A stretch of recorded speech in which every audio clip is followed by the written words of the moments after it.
This is the Silt versus role-playing game Family Ties Part 8. We've been off for a little bit, but we're all caught up now. And we had a fairly short session last time, basically just resolving the Hungering Roots. And at this point, we're going to do a little bit of housekeeping to get Basil back up to speed with us because we didn't have Basil last time. And so, one thing, Basil, is you can go ahead and take a mark for Did the Custodians complete an assignment so that you can mark that for XP next time because they did complete Hungering Roots. Also, you need to choose a reward from the reward list. I gather you did that already. What'd you choose? I chose this compost water. Hang on, I'm scrolling down. A jar of nutrient-rich Mm, compost water able to quicken growing things or neutralize toxins. I I figured that love it. would be very alluring to our chef. To somebody who puts things in their mouth all the time, it's Yes. probably a good idea. Seems wise. I love it. One other bit of housekeeping is we have to kind of figure out where you were and what you were doing while the group was getting Haven out of the Grow facility and getting it on a new path. And based off what we happened last time and conversations in between sessions, this is what I think happened. I think in sharing your ink and blood with Nine Lives, Nine Lives, aka Pickles, also shared with you some secrets of the Nine Lives. And those secrets are going to be reflected mechanically by me giving you a hold you can spend. When you spend it, you can spend it right before one of your companions does a roll based off an action. Basically, if they're about to do something, you can say, Pickles showed me this is where this life ends for you. And if the character continues with an associated die roll, you both get to mark XP, but the 6 minus result on that move is replaced with retire this character immediately. So know that. You can do that once. And I think that's it. We want to take a look at what's going on. We have two active assignments, neither of which have been investigated at all. And so whenever you move to them, I might just recap them again whenever you actually go to those assignments. But they are the Skyward Sprawl and the Bowered Companion. You have 6 conspiracy clues right now, meaning you're very, very close to the entire campaign arc being wrapped up, or at least heading towards endgame. And taking a look at the custodians, we do have a few conditions out there in the world. Zeph has the embrace of the Dusk Mother. Japheth has 4 different conditions: fungal rot, osteoporosis, blind, and the 9 lives. You should see Basil, the other guy. do what? Yeah, I exactly said, but right. you I should know. see the other Yeah, guy. exactly. Basil has being watched by Pickles, the third eye, and stabbed between the ribs. And Gage has corpse dad still. What ended up going on with Lucas there at the end? Gage, remind us. Mechanically, he's a follower of mine now, so Mm. he got in the truck when they left the community. We established this is like some subsequent life of Lucas too, because Lucas died at some point because you found his bones in the compost heap at the facility. Fantastic. So I'm going to go ahead and introduce the third active assignment. And this is probably going to be the last assignment for the campaign arc because I imagine you're going to get the rest of your conspiracy clues before I have a chance to introduce another one. It is called The Sleepless Warden. The distant town of Welkin's Vigil is perched on the northeastern cliffs of the peninsula, across the nameless channel from the distant Linger Straits. It once served as a military outpost in anticipation of a war that never reached the peninsula directly. Local historians will tell you that, in centuries past, it was the site of a stone fort where chieftains kept watch along the coast for incoming raiders. Anyone who's vacationed in Welkin's Vigil will tell you it's a lovely town, with scenic views and quaint locals who are proud of their history, so it's an unusual location for the custodians to be sent on an assignment. It seems that an iron cormorant, a decommissioned battle saint which, until recently, stood on display at a veterans memorial in the town square, has been activated and now patrols the outskirts of town. Some folks call it the Sleepless Warden. Security briefings with the Peninsulan Armed Forces confirmed that the Battle Saint was fully disarmed years ago and has no operational capacity. An expert from the Institute of Theological Research and Innovation has suggested that underlying divine influences may have played a role. It's a fact that the population of Welkin's Vigil is largely composed of veterans and families displaced by prior wars, all of them having served war gods in the past. If historical records can be trusted to remain unaltered by the slew of modern propaganda gods, it has also been claimed that Welkin's Vigil was once a pre-modern fort built over countless burial mounds of distant warrior clans. Perhaps some ancient god has been stirred by an atmosphere of perceived threats and hostility to outsiders, or perhaps the residents themselves, driven by a growing paranoia about attacks from abroad, have found a way to awaken it through acts of unsanctioned worship.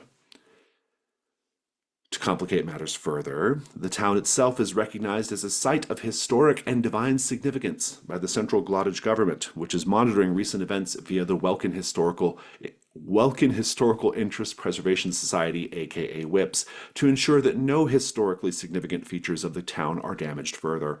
In particular, the custodians have been informed that the town is sentimental to an important adjudicator who vacationed there as a child. This assignment must be resolved with a more cautious approach.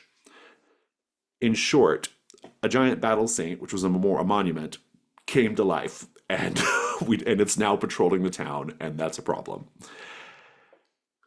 I'm going to direct the following to Gage. What details of the report make you certain that a god now animates the battle saint?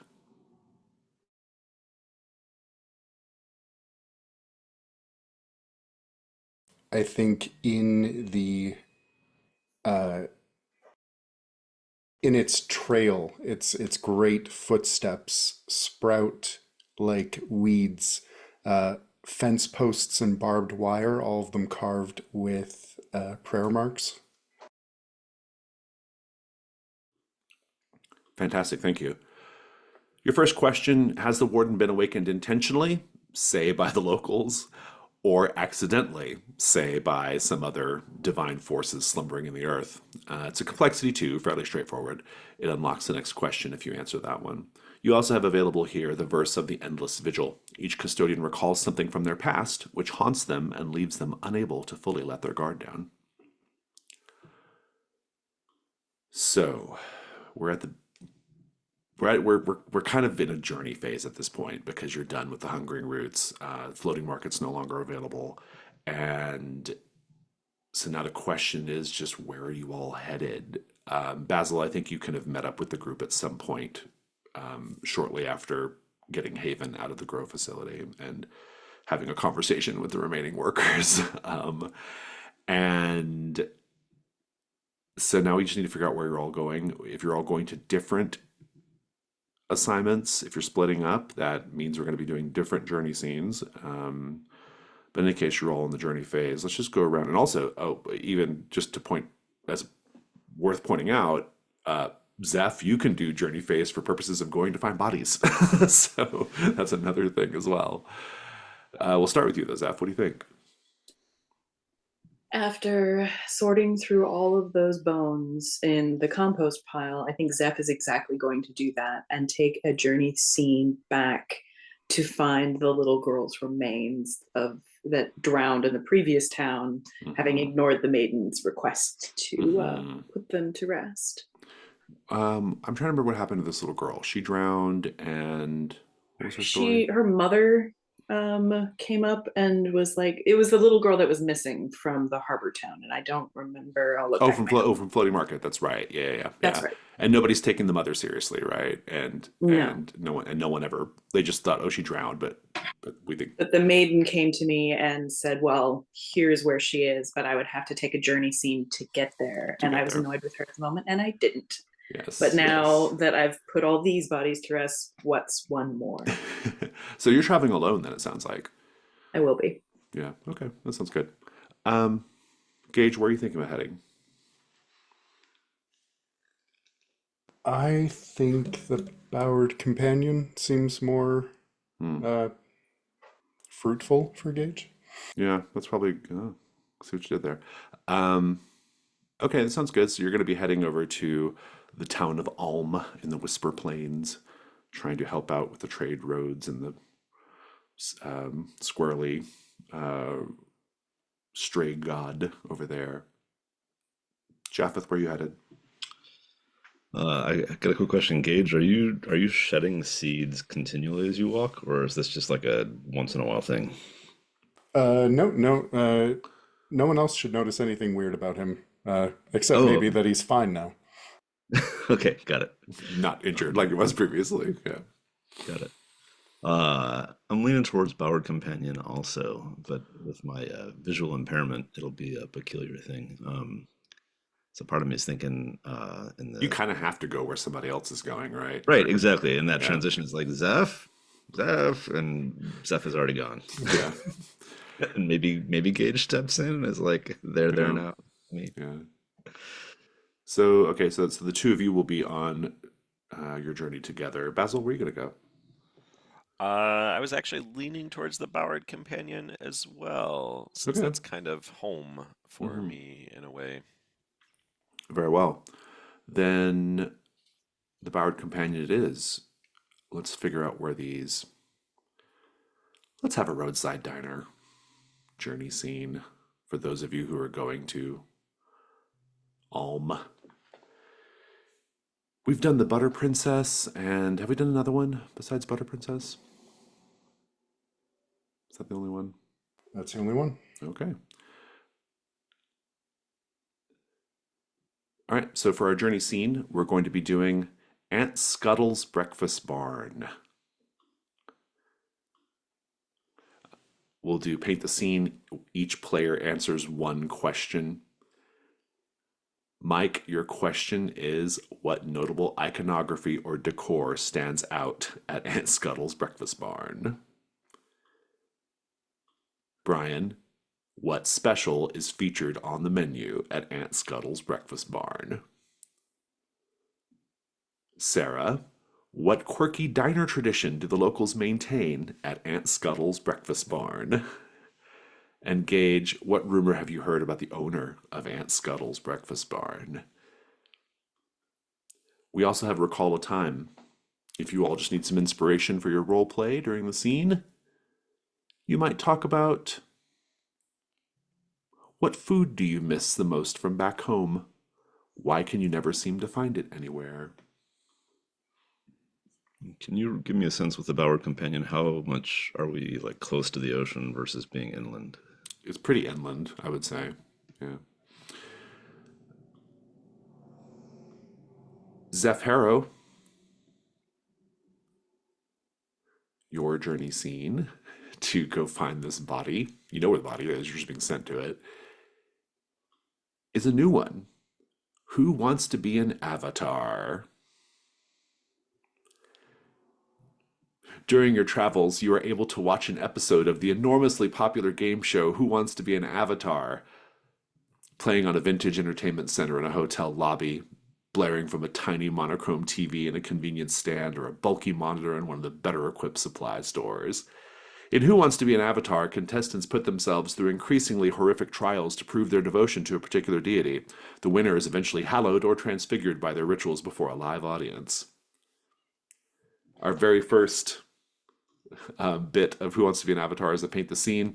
Everyone will do this. The show is just starting. The title sequence flashes by, a series of icons depicting licensed commercial deities. Which god is the subject of worship for this episode? What kinds of sacrifices do you expect it will demand? It'll probably be helpful if one of you comes up with a god and everyone else comes up with sacrifices that it will demand. And with that in mind, I think we've got a lot of painting the scene and other things to do. And you also need to think about your journey moves if you're going to be doing journey moves. Let's take a 10-minute break so you all can think about what you need to think about, and we'll come back and do the journey phase. Okay. Why don't we start with Zeph on the way to find this little girl's remains? And who wants to be an avatar? The show is just starting. The title sequence flashes by, a series of icons depicting licensed commercial deities. Which god is the subject of worship for this episode? So we came up with the idea that, like maybe even Zeph isn't paying attention to the screen, but just gets like a shiver crawl down their skin as they turn. They can see something referred to as the Dust Mother TM as the title sequence flashes by. Nice. Good. What kinds of sacrifices do you expect it will demand?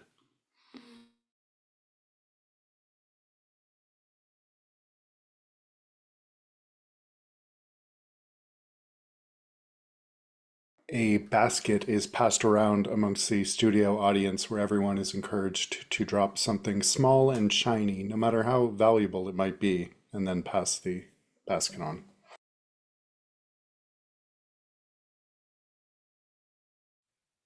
We've been hearing rumors of this developing in whatever that town that the Dusk Mother lived in.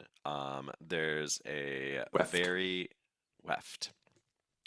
There's a very large aquarium that is filled with the bird Dusk Mother's, like, what do you call the stuff that they spit out, the regurgitated food? And somebody Effluvium, for lack of a. Yes, I love it. And one person at the start of the show, just to set things off right, has to be plunged within that, um, and drown in all of that tasty goodness. Um, my idea was a little too similar. I'm going to tweak it a little bit. That basket that was described is passed around. It's brought up to like live for studio audiences. The Dusk Mother, wah! And the Dusk Mother comes out and is like, "Wah!" Eats the contents of the basket, chuckles them around in their throat for a bit, and regurgitates it into the basket. It's passed back around. Um, People are to imbibe, but there's if anyone has the audacity, the gullet to ingest the entire contents, the Dusk Mother just devours them whole. And then there's this like rumbling and eventually it hacks back up essentially an owl pellet that is the desiccated bones and flesh with all the nutrients sucked out of this being, and yet they are still alive. Horrifying. I love it. Zeph, do you want to try to have a journey move to clear the condition?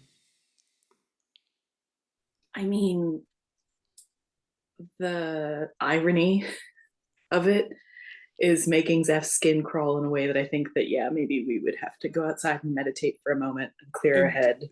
indeed, just give me the How is it scene. affecting me through the TV? Yeah, what do we see? Zeph maybe steps back outside of this dusty roadside motel and sighs, and instead of staying here for the night, decides to try their luck up the road. And we see them skipping the stone out ahead of them on the rock path.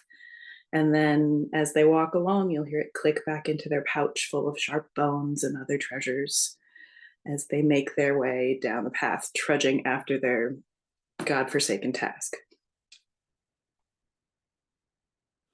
I love it. Aunt Scuttle's breakfast barn. What notable iconography or decor stands out to us as we enter Aunt Scuttle's breakfast barn? So, and sorry for this being complicated. It's not that complicated, but it's more than just it's decor, but it's an elaborate decor concept because Aunt Scuttle's Breakfast Barn is a concept diner. Um, it looks like a barn from the outside, but when you walk in, the entire dining floor is about 4 inches under ground level, and that is filled with water. All of the chairs, all of the tables are just sitting in the water. All the diners, you're in 4 inches of water. There are fish and crabs and things all swimming around, and you can point to what you want served, and they will pick it up out and they will serve it to you. And among this is their mascot. It's a dachshund with like a lobster outfit that just like swims around. So every once in a while you get to meet they call him Scuttlebutt, and he is the mascot of Aunt Scuttle's Breakfast Barn. Which is a seafood restaurant, apparently. I love it. Breakfast seafood. It's a high It's a high concept. concept. I love it. I I love it. distinctly recall us being landlocked. So the quality of this sea god food. It grows right there. Like it lives Right right there. there. It's Well, fresh. that's a great segue. What special is featured on the menu today at Aunt Scuttle's Breakfast Barn? Oh man, description of harm to children coming up. Get ready. Um, you know how when parents are on a road trip, the kids are asking, "Are we there yet?" And it gets annoying eventually. As the parents unfold the menu and ask, "Is there a daily special?" The waiter will say, uh, "Yeah, yeah, there's a special. We call it the oh yeah, we're there special." And in print that is deliberately facing the opposite side of the kids menu, so like you can hold up and here's the kids menu, but the parents menu describes the Swift Creek Slow Road, grits and grease, bubble and squeak. And for a mere $9.95, they can end that backseat chatter. They will send the children out into the street with Scuttlebutt, that dachshund, um, and a pickled gizzard. They'll add a little bit of extra road grit. So the children are sent out to play in the street, playing fetch with Scuttlebutt with a little pickled gizzard to pick up the grit to then bring it back into fry. Um, you're going to get the gizzard. You'll never see your child again. Who would eat at this horrible restaurant? Also, why is there why are they serving seafood in a barn decor? It's all very. There's so many questions I have about Aunt Scuttle's Yeah. Breakfast Barn. I forgot to Uh, mention the bubble and squeak is the last noises that your child makes. Very good. Thank you. Well, this is all very strange and bizarre, and we love it. What quirky diner tradition do the locals maintain here? I feel like we've already heard that, but who, who else wants to add to it?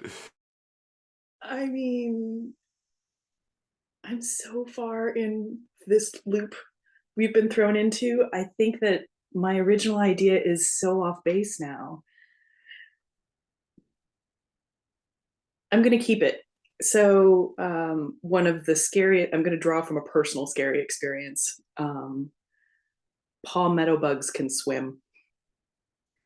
And so, the idea that it takes a while to get your food sometimes because they're busy fishing and killing your kids. So, in order to keep everybody entertained as the long wait comes out for the food, you're given a bucket of bugs, one for each diner, and you slap it up like upside down on the table.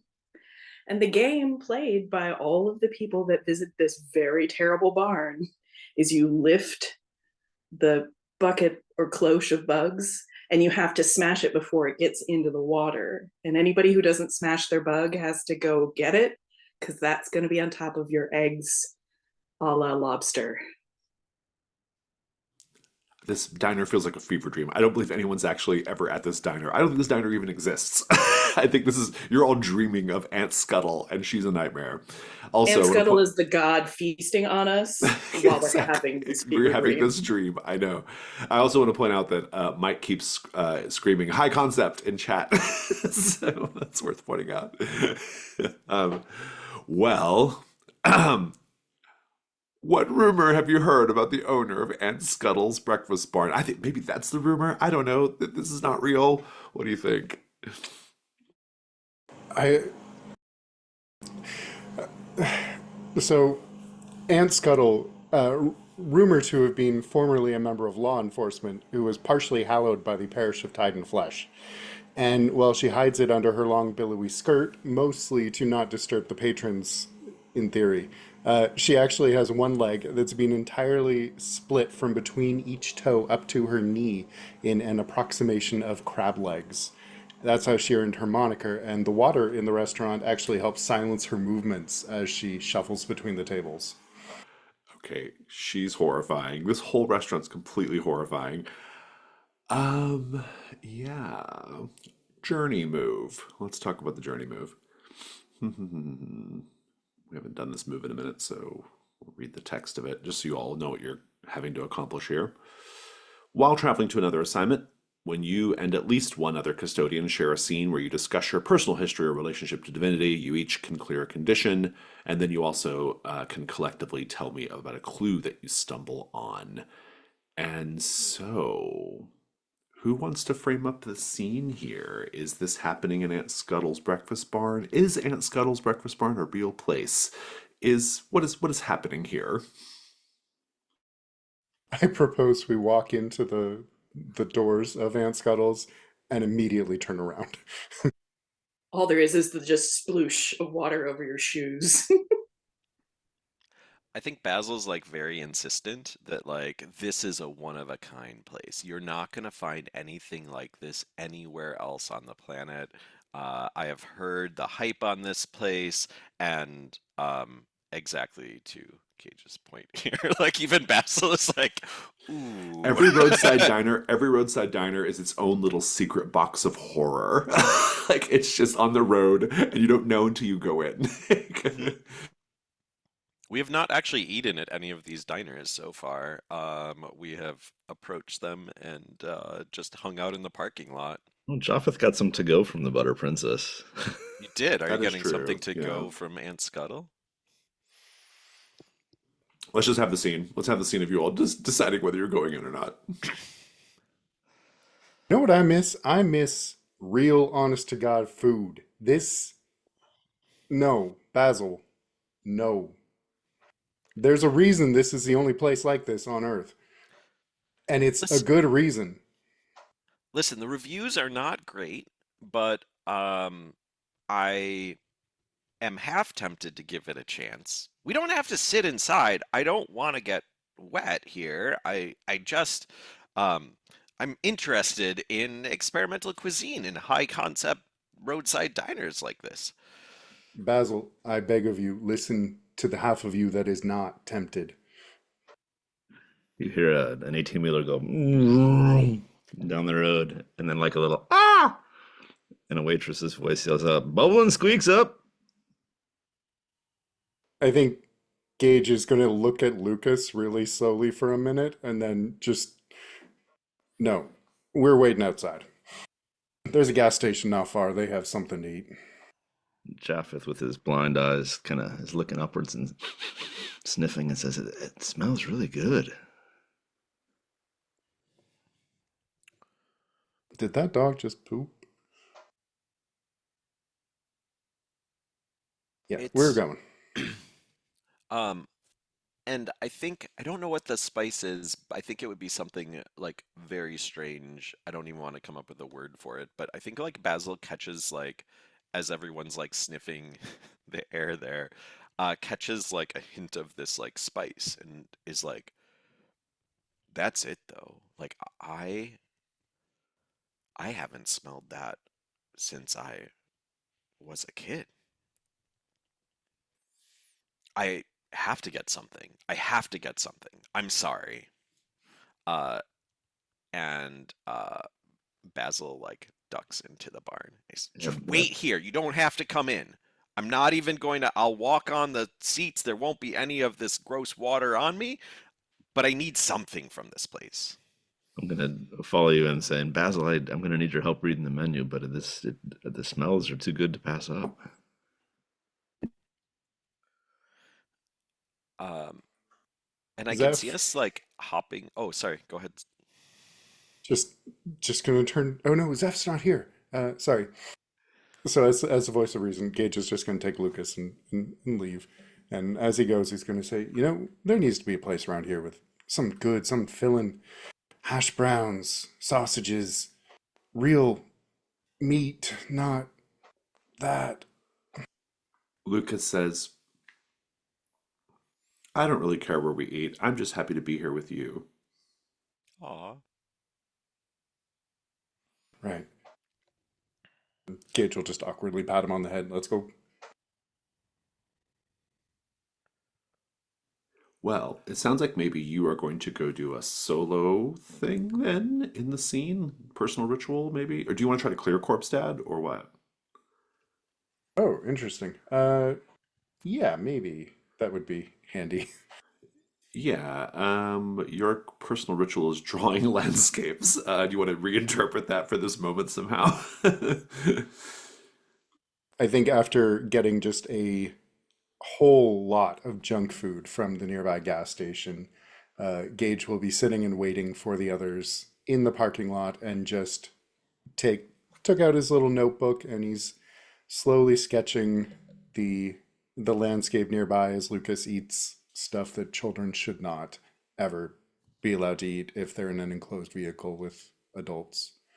How does this moment make it so that your new fatherhood doesn't affect you in a negative way? I think as he is drawing, he starts talking to Lucas about his childhood, and he realizes halfway through that he's talking to this kid almost in the same way that his parents used to talk to him.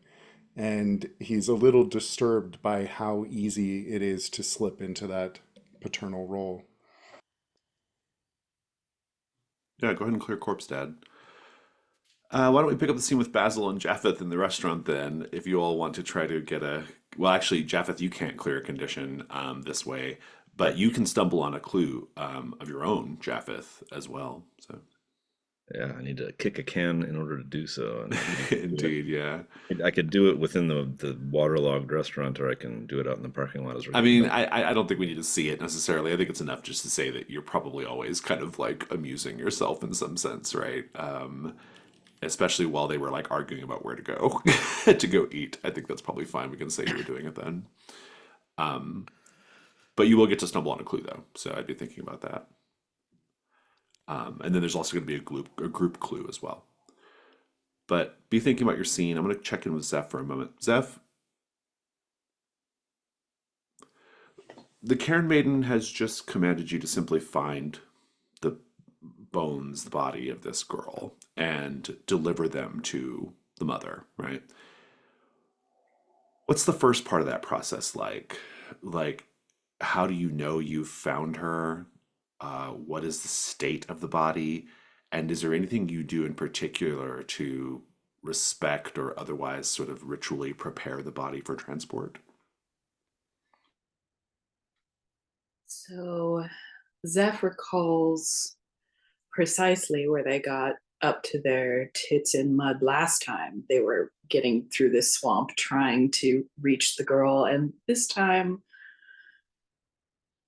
is a little more sanguine and continues to wade through till the mud's comfortably at their neck and feeling quite um, unsure, kind of suspended through my own issues of being newly dead or soon to be dead or almost always soon to be dead, just like everything else on this godforsaken planet. And then finds a rock and a root and slowly is be able to just like crawl like new life onto the shore.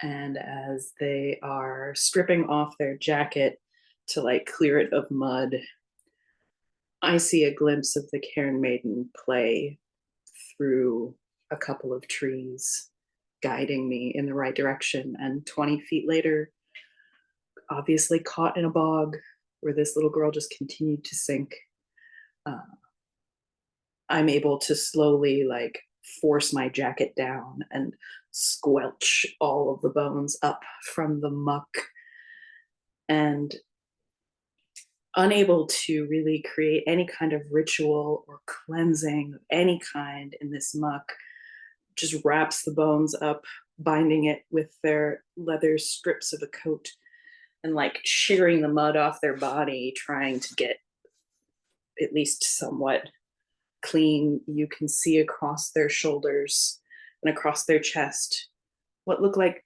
tiny prayer tattoos that go to bigger ones.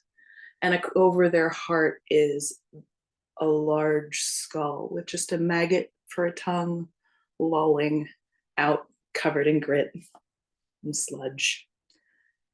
I trek as best I can, keeping as dry as I can, back to more solid ground. Is your next move to go deliver the body to the mother? I don't know if that will be a role play incident.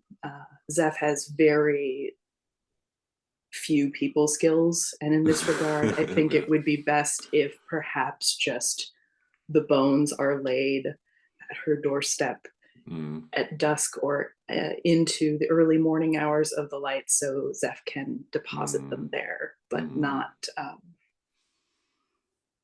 yeah, does I not love want to it. deal with the grief No, I of love it. it. That's good. Let's go back to that scene with Basil and Japheth then. So what's going on? I probably tell Japheth to watch his step as we try and navigate the dining hall without getting too soaked in things. And I'm sort of like explaining this spice. Um, so Ardamin is what you smell. It may smell like dried citrus and mint, but it's not. We with the we were all trained in uh, butchery as sacrifice, and so our hands over that course of that week are just soaked in viscera, and there is that smell just everywhere, that dull kind of like halfway to rotting smell, and it's the ardamin mixing that in that masks that covers that. Anything that smells foul, it makes it flourish and taste, give a little bit of acid and a little bit of um, uh, a spike almost to the taste. And you can tell in a place like this place that's just a bog of uh, things about to be eaten, uh, Ardamin is the perfect spice for what they're doing here. It can even mask the things that are inside of you over time. I can hardly hear what you're saying over all this splashing. I wish people would just sit down and eat. Like, I'm like, this is a loud restaurant. My God. It's a restaurant that comes with a fishing mini game. We love it. Um, I've got a half-baked idea here that's gross, and I'm trying to like uh, remind myself of my characters. I can clear a condition by giving a side character a helpful item. Does that have to be a defined by you side character, or can I just like Yeah, interact with it my has to child on the be fly? like yeah, it's got to be somebody who's like in the story as a side character. And All right. well, I don't Okay. know. I'm open to cool No, no, that's all ideas. What right. do you have in mind? What do you have in That's all mind? right. At the very least, I'm going to do this. We earned our little special thing, the Mark of Quickening, to write a prayer mark to invoke the cycle of birth and decay within living matter. Describe the mark. Make your next roll with vitality. I'm just trying to. I've got a good vitality, and so I'm trying to like bank a little +2 here. Okay. As we're sitting there in this cacophonous restaurant, and you're describing Ardaman and how it's just the perfect sort of dried citrus and mint, but it's not. Um, I can hear in the splishing of ankles through the water. I hear a parent saying, "Yeah, we'll take the Are we here yet?" And the waitress looks over to the other parent. The other parent nods silently, and I can hear the little footsteps of the child being led out towards the street, and they're like, "Here, child, take this pickled gizzard." And this is Scuttlebutt. Scuttlebutt loves children, and Japheth kind of reaches out blindly behind him and grabs the child's wrist and says, "This is gonna hurt. Bear with me."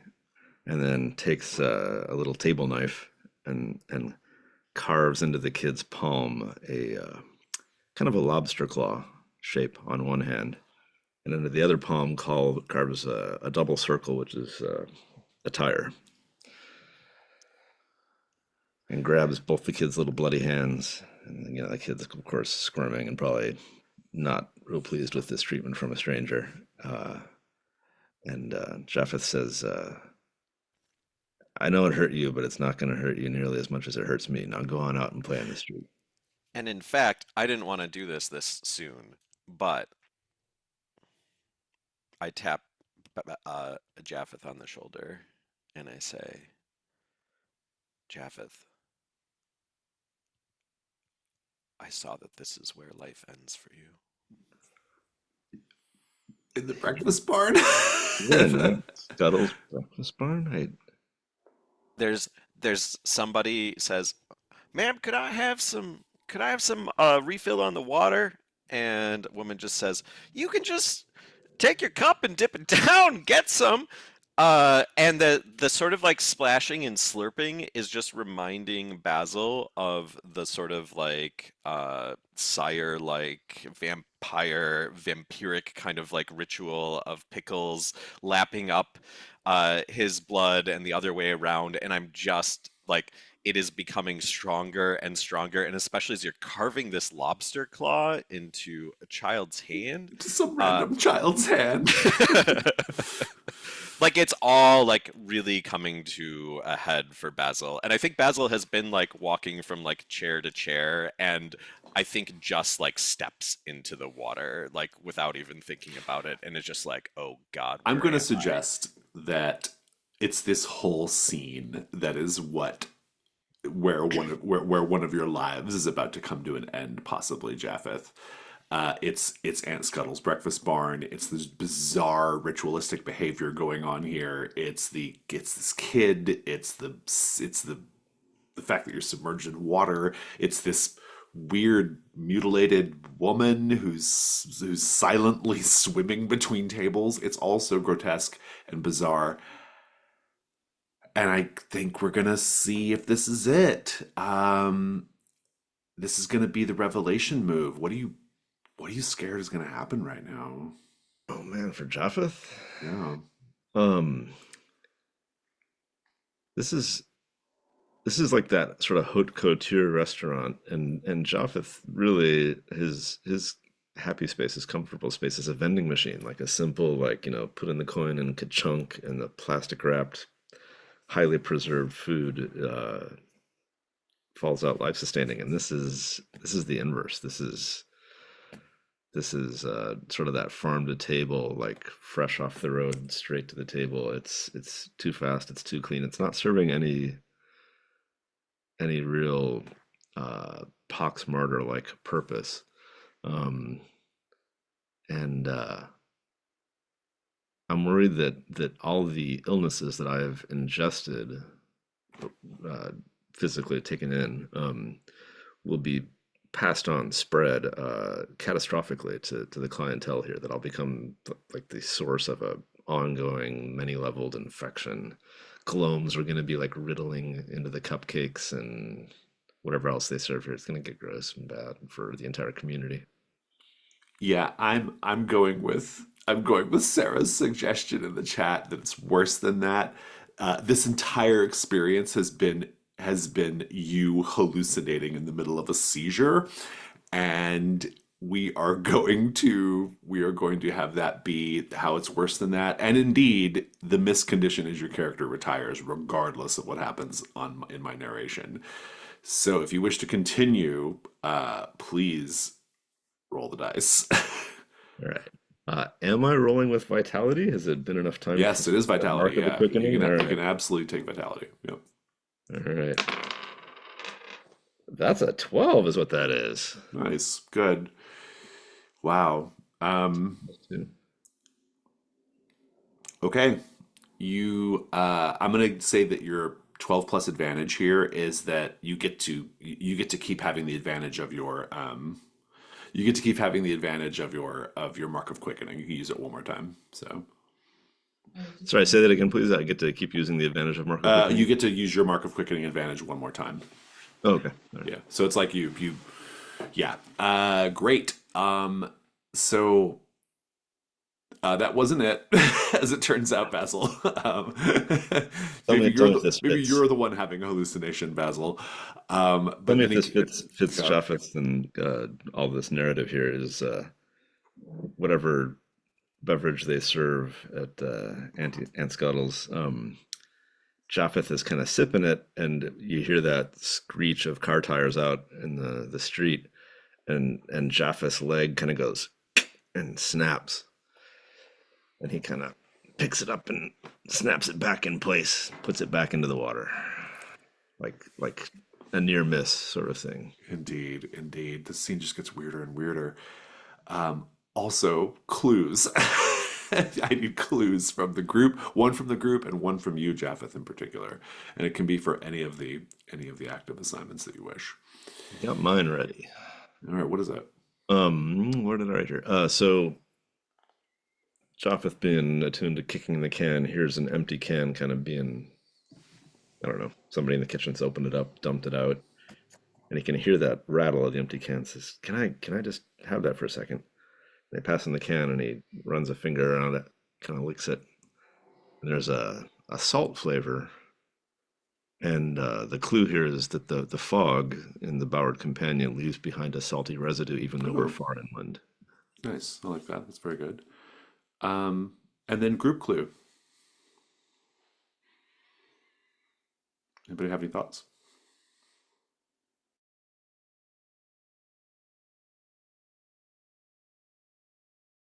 What if there's like someone at the restaurant, a trucker on their way to through the Whisper Plains left like their itinerary, uh, Mm. something that could be helpful with the Bowered Companion? And you could add context to it later. Yeah, I like that. That's good. Well, this whole strange, weird situation actually segues really nicely into what I have planned for you next. None of you remember leaving Aunt Scuttle's breakfast barn. You don't remember getting back in the car. You don't remember talking about how the meal was. You don't remember asking Lucas and Gage what they got to eat. You just find yourself on the road again. You're on the road. You're driving. You are in the Whisper Plains. You're starting to see the fog. It's nighttime. And in fact, let's talk about that a little bit right now.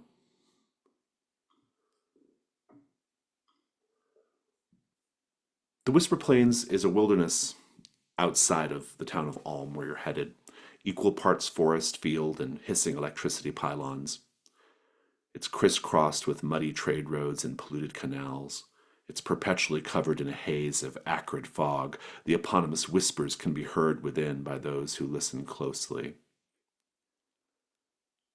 Let's paint the scene, everyone. Almost every acre of the Whisper Plains has been marred by industrialization. What particularly egregious scar have humans left on this part of the wilderness?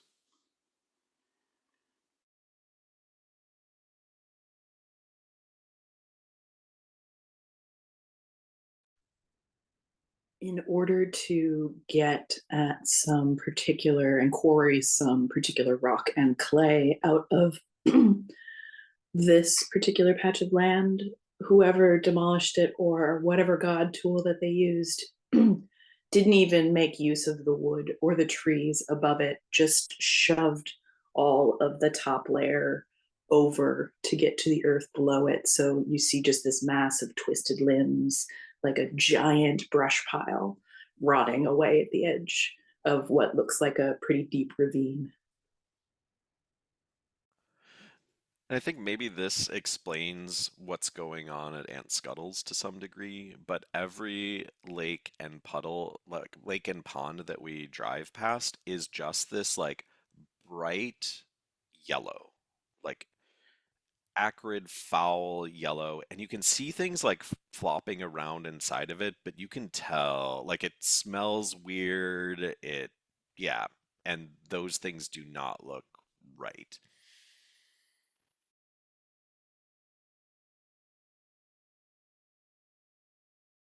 I think the machinery to build that ravine, uh, perhaps because it came in contact with what was in the lakes, all of it is just being left abandoned and rotting by the side, just taking up space and slowly continuing to pollute the area. You said this was part of the Whisper Plains, right? Yeah. So what I'm going to describe is essentially a version of fracking with air. So picture the wooden pump jack doing that ka-chunk, chunk, ka-chunk, chunk. But it's actually, instead of extracting oil from below, it's shoving air down in to fragment the land, and the land occasionally like gets so impregnated with air that it lifts up, cracks, and then collapses with this sort of sigh. I love it. The Bowered Companion has been growing in strength. Left unanswered, the Bowered Companion has managed to not only lead truckers astray and get people to get lost on these trade roads that are being tormented by them presently, but the Bowered Companion has also managed to make the roads themselves shift and change and be unreliable. You drive for what it feels like far too long on the road to try to reach Ulm. Nighttime settles in. Lucas says several times, "Are we there yet?" And you never end up in Ulm. Instead, you end up at another diner, the Midnight Kettle. Might as well stop and grab a bite to eat while you're here and figure out what's going on. Zeph, where are you headed after you're done with getting your fate point cleared? Yeah, so I was thinking that I'd have to get on the road again to head towards either my companions or a new Assignment, yeah. assignment.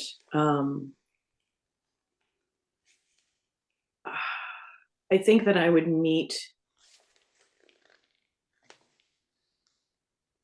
No, Zeph is compelled by the sleepless warden. There's something about the isolation, the like solo construct, and I'm identifying with it a little bit. So I think that maybe I would just take a journey scene and head to a new assignment. Heading to the coast. Who has the car? Were there multiple cars? I can't remember. I am walking. Yeah, or maybe catching rides or whatever as well, right? Sure.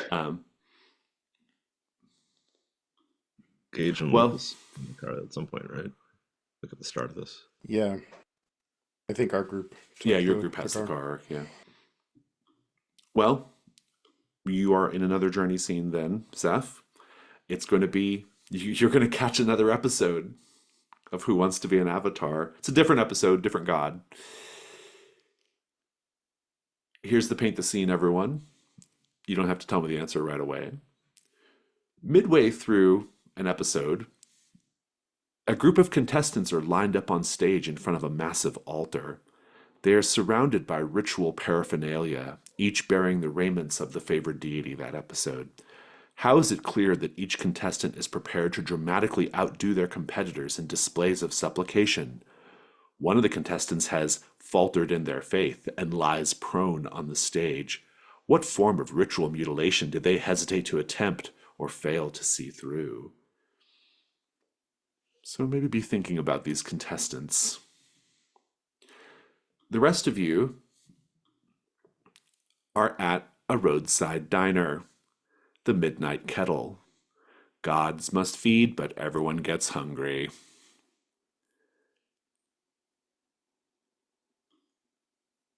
Sarah, you will answer what notable iconography or decor stands out to you at the Midnight Kettle. Gage, or Ben, you will define what special is featured on the menu at the Midnight Kettle. Mike, what quirky diner tradition do the locals maintain at the Midnight Kettle? And Japheth, what rumor have you heard about the owner of the Midnight Kettle? Let's take a 10-minute break, and we'll come back and do another journey phase.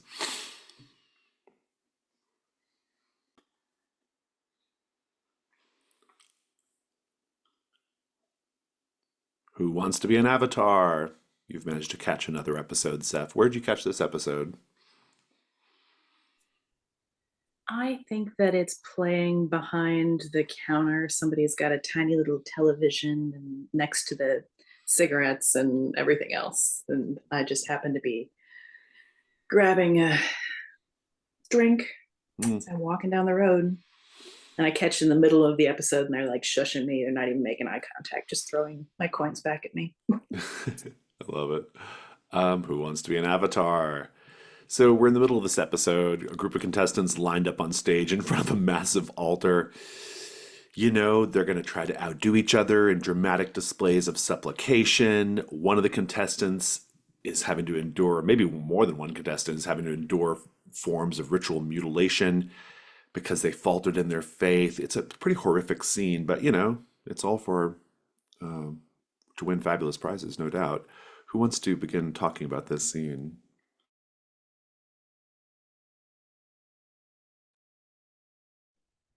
Uh, I pitched to the group that this episode was, a rerun of the Saint Electric episode. And so there's a contestant lying on the ground next to the other devotees, having what looks like not quite committed to putting both wires simultaneously on their tongue and instead caught the side of their face. And it looks like the electric current scarred them, cleared through one of the vital organs, brain or heart. And they still twitch occasionally if you look hard enough. Kind of leaning into the Japanese game show vibes here. You know those there's those game shows, I think they've been in the US too, where it's like you have to pose your body in a shape in order to like fit through this like thing that's rushing at you. I think it's basically that, but like you have to like um, choose some type of like pose of praise or fealty with your arms, some angle. And if you pick the wrong angle, this thing is actually like I think it's like an electric wired fence kind of thing that is just coming at you.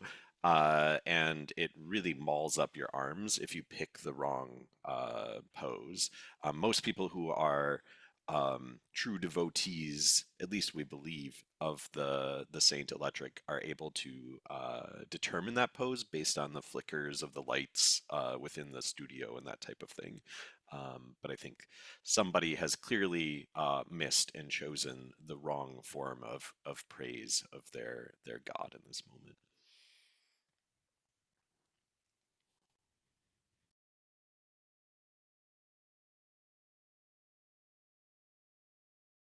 There are two large metallic orbs stationed on the stage, and the supplicants are expected to come and put their hands on it and receive Lichtenberg scars to show their faith to the Saint Electric. But it turns out that some people just don't conduct electricity the same way others do or the way they're expected to. And more than a few are sent flying backward, ears and eyes smoking, and breath catching in their throat before they expire. Nice. My image of this is more the at-home audience watching the television and the sort of like gather around, children, gather around, and some voice says, "Listeners at home, remember to grab onto your antennas for full conductivity to receive the blessings." And they lick their own palms, but knowing that salt helps the conductivity, they pull out a salt shaker and sprinkle some salt. Everybody salts up their saliva palms, and then the family grasps hands and they grab the TV antennas to make a little loop, like parent to child to child to child to parent to antenna, and then and the family just collapses at home, and maybe they wake up the next morning feeling divinely blessed, or they don't wake up. I love it. Zeph, a car pulls up next to you, idles or kind of slowly pulls up next to you. It's a quite um it's a very like large like black sedan, um an older vehicle but well kept. There is a driver in the front, and then there's a back seat, and the window rolls down in the back seat. And there's a gentleman sitting in the back seat wearing a sort of vintage, I would say, three-piece suit, a cravat, and most strikingly, they're wearing a prosthetic face mask, the type that you see on people who suffered injuries during the wars. This one covers the lower half of their face from below the eyes. This person says, I gather you are Zeph Harrow.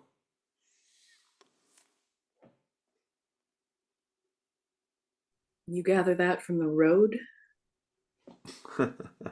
No, no, no. I have been monitoring you and the work of your fellow custodians in Based.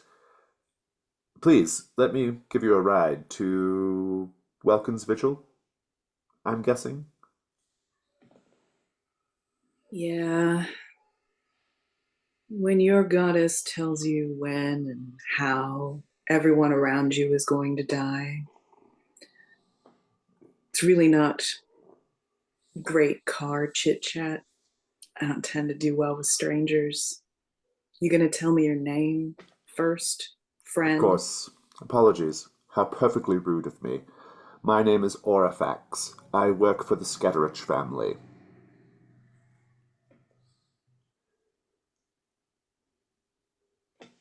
I'm something of a problem solver, and I think I can be a problem solver for you as well. I come here in a spirit of friendship and mutual assistance. So you want something from me, and you're not going to tell me what it is up front. So do you want to just like drive real slowly next to me while I continue walking on my way? Or are you going to talk like a person I can deal with? I need you to bury a body, devotee of Ugh. the Cairn Maiden.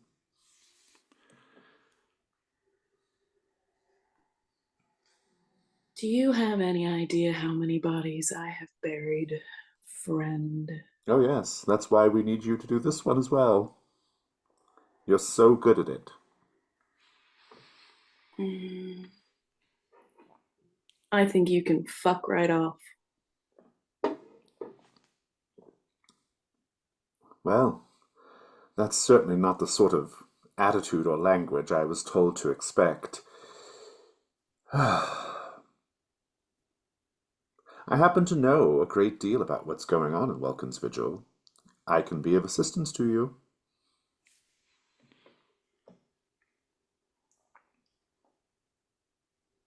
Listen, as you can tell, I am covered in mud, and I have had a frightfully long journey.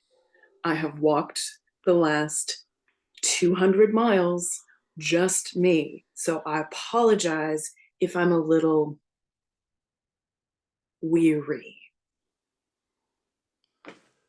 Well, then surely you can appreciate my offer of a ride in this fabulous carriage with velveteen seats and, oh, look at this, a little wet bar.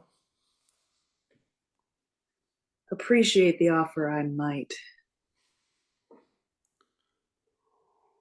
But I don't think I'm stupid enough to die tonight.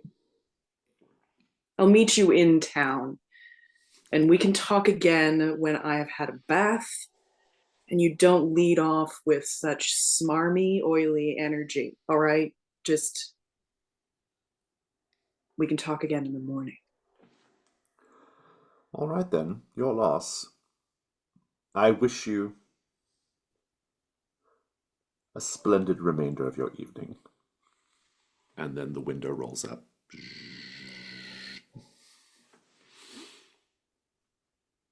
I watch the headlights. I don't take another step until I see them It drives off. pulling away. And I look to the horizon to see if she's waiting for me still, and then continue walking in the same direction the car just headed. Indeed, indeed. The long sojourn of the follower of the Cairn Maiden, walking as the Cairn Maiden walks. It's very, very, I would say it's quite quite faithful of you, really. I've buried a lot of bodies for her this week, so here we Mm, are in her footsteps again. indeed, indeed. The Midnight Kettle. What notable iconography or decor stands out here in the middle of the night at the Midnight Kettle?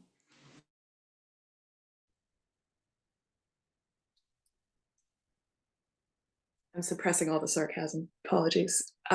The each window has like a rolling curtain that you can like it rolls up like a tube of wallpaper and it's all that like canvas. They're all pulled down. They're blackout curtains that have been punched through irregularly with tiny holes as if the entire diner is just black, but all of the daylight outside creates little stars on the interior. And you can see that on the floor there, like as the circular door to the very dark kitchen spins and you see wait staff coming to and fro with heavy laden trays, there's a little bit of fog that kicks up from the floor. Let's keep going. What special is featured on the menu tonight? The Midnight Kettle is known for its teas, coffees, anything to keep a weary traveler awake during the long, dark nights on this road. It's mostly frequented by the truckers who pass through the Whisper Plains. And so on the special are teas that most truckers would find comforting. Things like breakfast tea, which tastes like burnt bacon, and things like that, real homey comfort food in liquid form. I love it. And what quirky diner tradition do the locals maintain at the Midnight Kettle? Well, it's a nod to that sort of like um fusion of flavors in liquid form. As you walk in,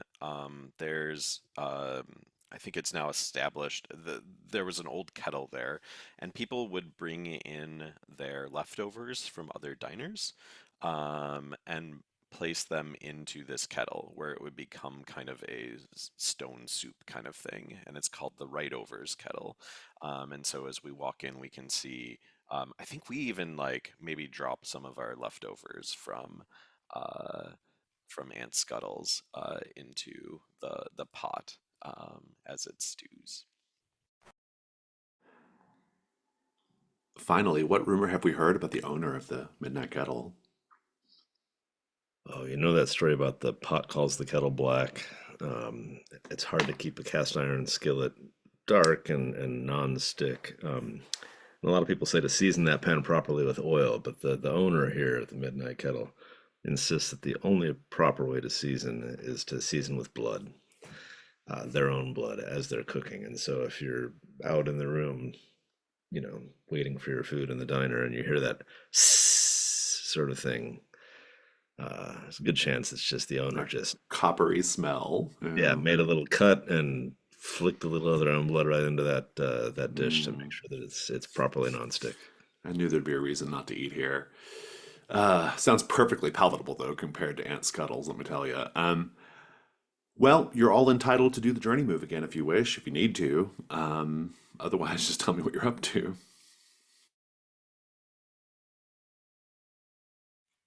So I think when we walk in, um, Basil smells that Ardaman again, that same spice. It's like very strong in the air.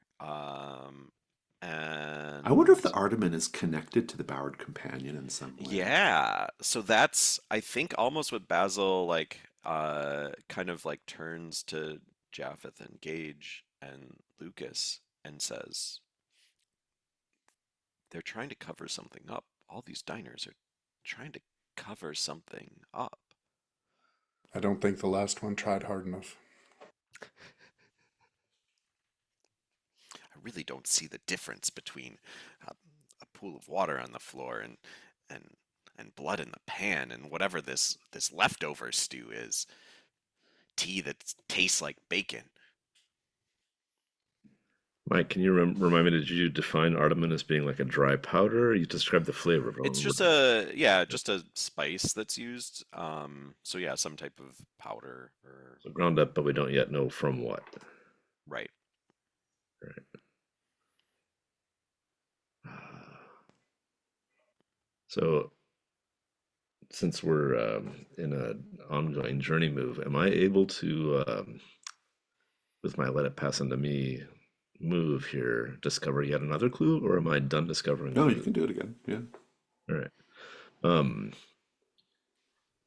It's a so new my triggering of the journey move, so. okay, yeah, that's what. All right. So again, with that kicking of the can ritual, I know the audio acoustics of a hollow can getting bounced. Um, I feel like ground Ardaman comes in a peculiar can. Is that a reasonable clue? Yeah, I like it if we're going to try to connect this spice to the Bowered Companion. I think that's really interesting, actually. It may have some connection to why you all are lost on the road, too, right? It's Right. the one constant thread here. Is that too vague to say it's just a peculiar can right now, or is that good enough? I mean, I would maybe think on it a little bit more. I think there's a way to make the clue a little bit more salient, probably, but I think it's a good start. Yeah, for sure. Right. I'll think on texture for a second. Yeah. Basil, did you manage to clear a condition in the last journey move? I probably should have. Um, I don't know. Stab between the ribs. I mean, based on what was going on, I mean, did like I don't know. Your conditions are really strange. Well, not stab between the ribs, but the other two are. I feel like Um, the third eye maybe leans into the like surreality of the well, that's last. what I was wondering. There was like this like surrealistic aspect of the last one. I Yeah, wonder if that is connected somehow. Like, to what degree? Yeah, like all of my intake from um the Hungering Roots is kind of like spiking, mm. um, and maybe wearing off to some degree, or like maybe that was the crash from it. So I Oh, could see also, that. you know what actually might have cleared is the being watched by Pickles because you actually spent that 9 lives thing. I kind of want to hang on to it though. I have a plot Very for well, it, very for what well. it's I'll worth. let you clear third eye. Okay. And then if you want to make a case for stab between the ribs in this scene, you can work on that too. Um, I don't think there's any other conditions that can be cleared in the scene. So,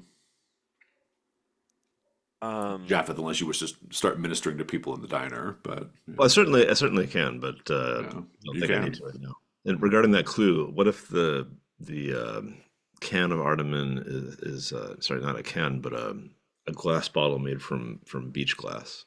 Oh, that's interesting. Yeah, that kind of connects up with the other clue in an interesting way too, actually. Yeah. What if Gage just spends a bit of time with Basil and sews him up?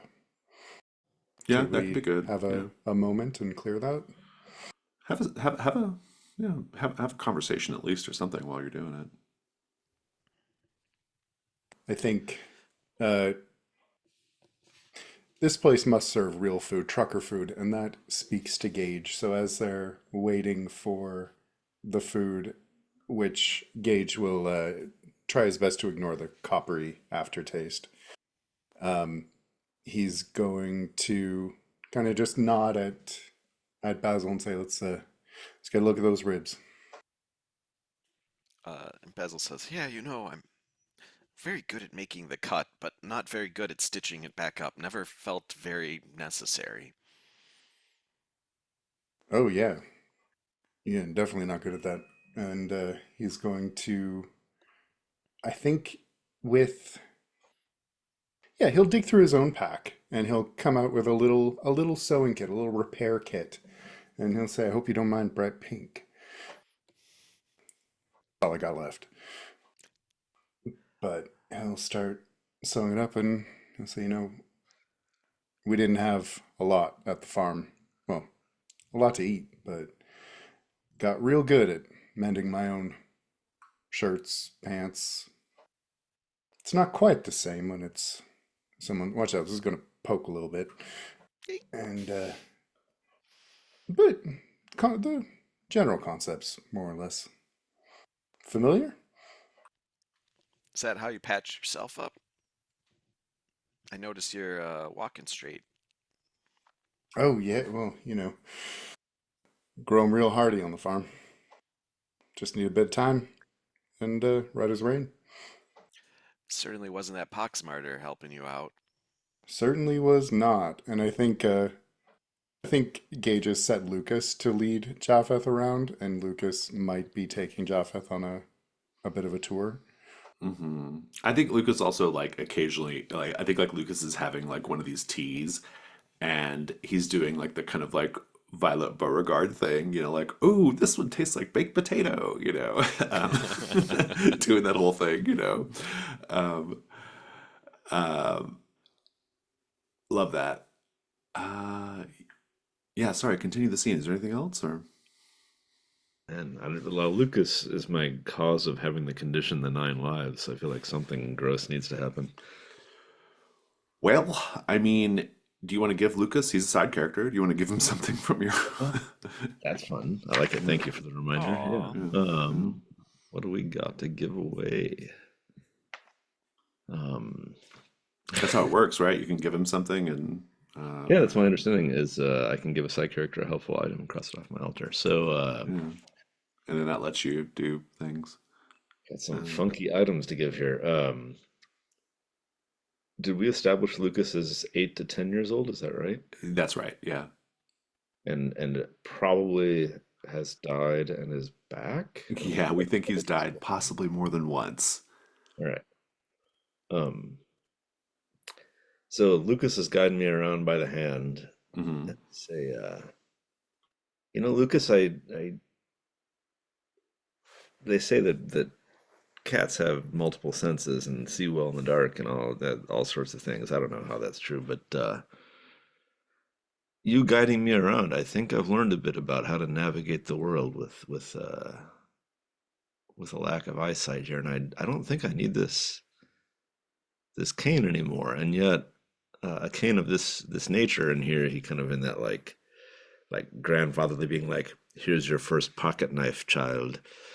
Reveals that this cane is a sword cane, like kind of undoes the clasp, pulls out the blade, closes it back, and it says, if you want to hold on to what lives you have remaining, once in a while, the best defense is a good offense. And Lucas, I feel like this should be yours now. I Served a war veteran well. I appreciate that, Mr. De Los Santos. Do you think my dad would care that you're giving me a weapon? Uh, One thinks of weapons as offense, but really they're there to preserve your life. And so, in the sense that your dad loves you, your dad is a, a, a child of the harvest himself. He's used to the sickles cutting down the wheat and growing from that.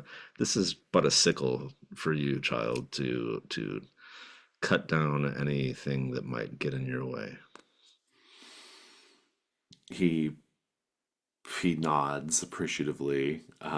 You can clear a condition for giving him the item, and then we'll end the scene with him taking another sip from his paper cup of tea and saying, "Oh, I think this is like a waffle. It's like a waffle with like whipped cream and strawberries and maple syrup. This is amazing." And anything else in this scene? Quick We have to question, find a Mike. clue. In Yeah. terms of what condition I might clear, I've got the 9 lives. Mike, you said you have something in mind for keeping your version of that. Should I hold on to mine and clear something else?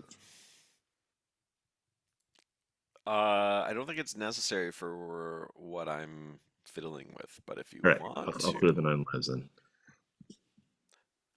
The one thing that I was going to add is that I think that um, um, uh, Basil is feeling a little like wrong about getting patched up. And Hmm. so I think he wants to, his personal ritual is scrimshaw. So I think he wants to like go back into the kitchen and see if he can find like some rib bones. Then he can kind of like do this sort of like ritual, sort of like scrimshaw as sort of almost like an apology for like patching up what has been cut is maybe sort of like against it's not so much the religion but just sort of like this commune that he's from, their sort of like practice in worshiping the waxen scrivener. So I think he's kind Interesting. of like snooping around the kitchen too here, like, Oh, okay. you know, they he has this suspicion that they're trying to cover something up with Artemin. So Make the also kind information of, move. yeah, Yeah, yeah, doing I those like it. two things. And also, well, actually, you don't actually if you don't want to make the actual move. I mean, you also get to define a clue in the scene, so we could just do it. We could just do that too. But if you want to make the information move, you can. Um, I'm kind of interested to, yeah, do the move here Go if ahead. Yeah, I don't that's mind. Yeah.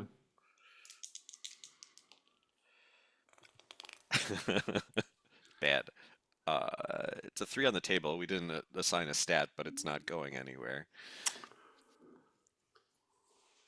None of you remember leaving the midnight kettle, getting back into the car, getting back on the road, but you do find yourselves in the car driving through the misty woods outside of Ulm on your way to Ulm. You do get to define a clue from the last journey move if you want to think about what that was. And here we are again. Let's check in on Zeph. Zeph, you've arrived at Welkin's Vigil. um, let's talk about Welkin's Vigil.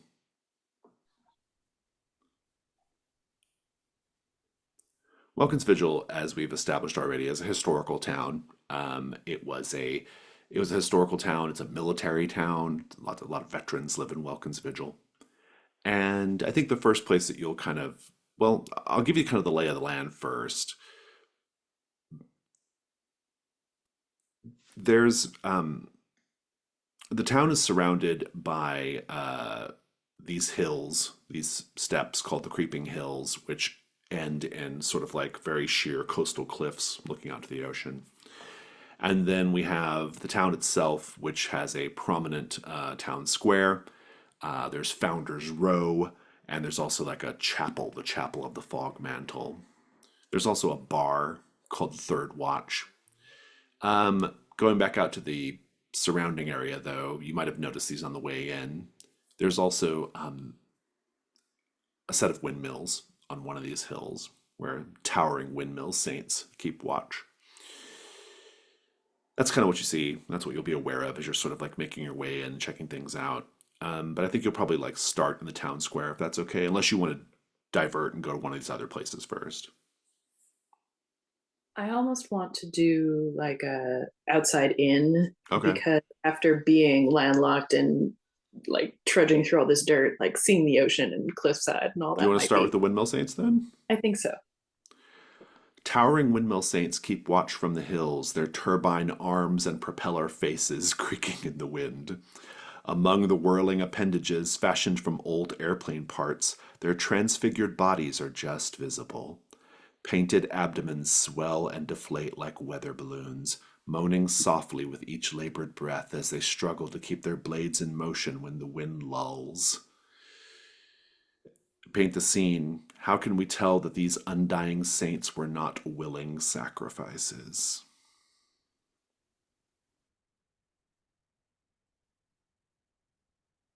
Tangled up in the like general like their arms are moving, but tangled up in their torso is partially transfigured ropes that have been kind of fused into this new shape, but obviously they were either tied down to bring them here or keep them here.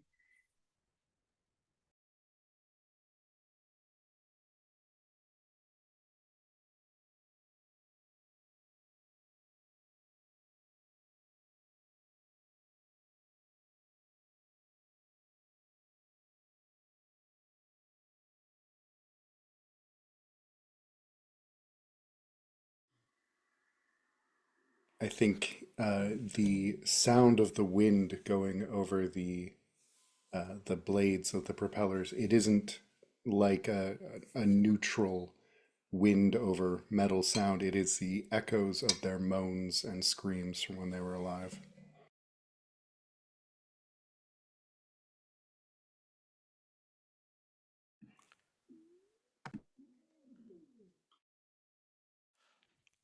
I think if there's a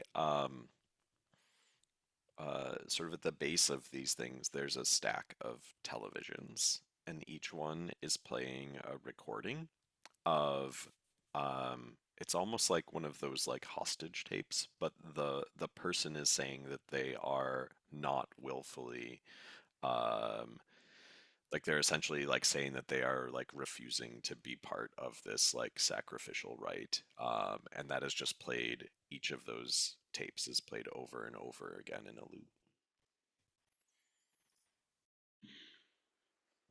I'm picturing a dais that orbits towards the wind, sort of like a weather vane combined with a sundial, but just essentially ankle manacles holding what remains of their flesh to the rotating dais. I love it. So yeah, this you see these saints, these sort of these amalgamations of man and machine, and their labored breathing as the propellers turn. What are you doing right now, Zev? Oh, you're muted, Sarah. Sorry about that. Zeph was heading to higher ground, both because I wanted to see if somehow these constructs had changed as well, or if there was any like lingering, or if I could see from this vantage point the monstrosity that's been awakened. I like it.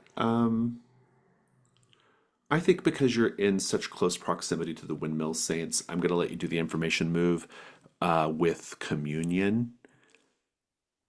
Okay. Let's see. Have been very good to my god as of late, but my communion is still -1.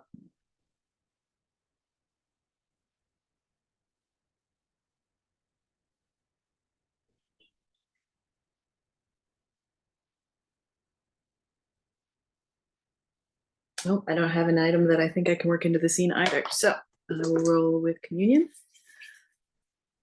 Just sitting there, cross-legged in front of them, watching, hoping to see something different. Well, that is an 11 on the dice, so -1 is still a 10. Nice, good. I owe you a clue. I'll get back to that in a moment. Everyone else, Basil, you can tell that this is happening again. You are on the road again. You are heading to Alm again, and you can tell that you're going to get turned around again, that you're going to get deposited somewhere else that's not Alm, because the Bowered Companion has managed to really, really make things twisty and unusual here. What do you do? I mean, you're all aware of it probably, but Basil, I think you are keenly aware of it at the moment. Um, I think that I'm going to just almost instinctively start trying to do the Hansel and Gretel thing. Ooh, maybe it's I keep on asking Gage for treats, and I'm just kind of like dropping the wrappers to just try and like track and see, are we going to the same places, or are we like um nobody's gonna notice a little extra litter around here, but like it's very distinct litter coming Mm, from uh yeah, Gage's little treats and specific wrappers and like that type of thing. So maybe I'm even like popping out of the like saying like stop, stop, stop, stop, and like running out and like just like taping or like nailing or mm. stapling a wrapper to a telephone pole, a road sign, that type of thing. I like it. Gage, is there a move involved with giving treats? If I am trying to offer it to get something out of Basil, there would be. Hmm. If Basil's eating it, we can try. Yeah, one bite is never enough. I mean, of course, Basil's eating it, but Oh, Let's read the move and see if it makes sense in this context. One bite is never enough. Everyone loves a treat. Skip ahead a little bit. When you offer a treat to a side character, roll with presence or vitality. but next paragraph is a fellow custodian. Oh, if a fellow custodian eats one of your treats, they take the condition jolly. They may clear this condition at any time to get advantage on a single roll. Okay, well, I mean, you could take jolly now and then clear it right away if you wanted, Basil, or just hold on to it. I think that makes sense. Yeah. And I think this is going to be a revelation move to navigate to Alm, essentially. I think. Okay. What are you afraid is going to happen if you fail? I I think it's essentially that like even with this trail, every turn that we make, and I probably start even doing the sort of like when you're lost in a maze, always turn left, always turn the same direction kind of thing, but like every time like we're just finding the candy wrappers and more of them as I continue marking it and trying to like come up with this coding system and So you're just yeah, worried that you're going to be lost forever. yeah. Hmm. And I have to say how it's worse than that. Hmm. Yeah, I think it's worse than that because every time you make the loop, every time you go through the road again, I think that the road becomes more dangerous. Mm. Even as the diners get more normal, the roads Yeah, get more exactly. Right. Yeah. dangerous. The next one's a Denny's. It's Bob's Big Boy. Okay, I love it. If you're okay with this, roll with communion. Communion and advantage. Cool. Mhm. That's going to be good. Where at least it's a 10 on the table. Oh, so yeah, and communion is a +1, so 11. Very good. I need a clue from the last journey move, and then I'll get you to Alm. Anybody have any thoughts on what the clue might have been? It could just be something connected to this whole situation, too. I know it's kind of basic, but I was just imagining that we can remember a kid, and maybe it was even the kid in the first one that Japheth interacted with, and then we saw a similar kid, probably not the same one, didn't have the lobster claw in their hand or whatever, but is playing with a gyroscope, like one of those like metal, like old. I don't know if you've ever seen like the wind up, yeah, gyroscopes, and it's just always like spinning and always like he's holding it, what, parallel to the ground. That's interesting. I like it. Yeah. If no one objects, I think that's a pretty cool clue. Speaking of that journey move, though, I would like to retcon how Gage responded to Basil's query about how he's healed now. Oh, I think Gage will directly have said that it's all thanks to his god, and he'll imply it's Sweet Jolly Crunch Tooth, but he doesn't name him.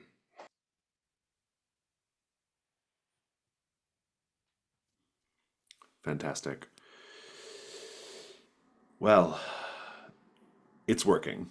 You managed to get to a stretch of road that does not have the candy wrappers, and indeed, you are getting closer to Alm. Who knows how much time you've spent on the road? Probably enough time for Zeph to travel so many miles, mostly by foot, to get to Welkin's Vigil. Um, this base is probably wondering where you all went. Like if you had been like missing or reported missing for a while, but it's all good. I think. Why don't we talk about? Yeah, let's talk about Alm. It's barely large enough to be considered a town, and only noticeable because of its proximity to these trade roads, this major trade road. There's a sagging town hall boarded shut. There are hand-painted signs for gravel roads, smoke from wood stoves mingling with truck exhaust and the sharp scent of pine. Distant birdsong from the forest presses in on all sides. Paint the scene. What here tells you that this town, despite it being close to a thoroughfare, doesn't get much outside traffic?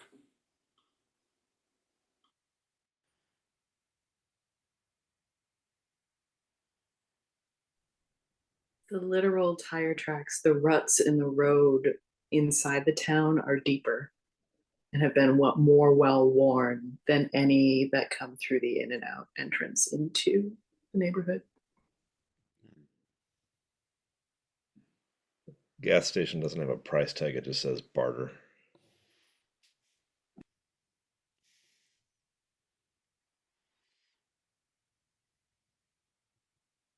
I think once you're off of the main thoroughfare, there's no street signs because everyone just knows where they gotta go. Hmm. I think every shop along the thoroughfare that would cater to tourists or visitors in some way is long shuttered, and has not been replaced. I will tell you that on the way in, you would have seen a number of abandoned shacks in and around the town. You can also get onto the major trade road itself to maybe investigate what's going on here. There might be some other things to see as well. There's also a few things I've pointed out in the town itself. You're all there now, though. What do you all do? Let's just go one by one. Gage, what do you think? Is there a like a town hall or a There is. lodge, some Yeah, sort there of? is. There's a town hall. It's a yeah, it's probably like just a I mean it's probably just like a common kind of community building kind of thing. Yeah. Uh, Gage will bring Lucas there. Yeah, sounds good. Japheth, what are you gonna do? I've kind of got a question for the group. I feel like we're sitting on a number of clues. Our question is, what is the quickest way to retake the trade road, destroy the god, or appease it? I feel like we got enough clues that even standing here at this sort of liminal threshold on the road, we might be able to answer that question. And so my thought is to answer the question and then go in. But what do y'all think? Mm,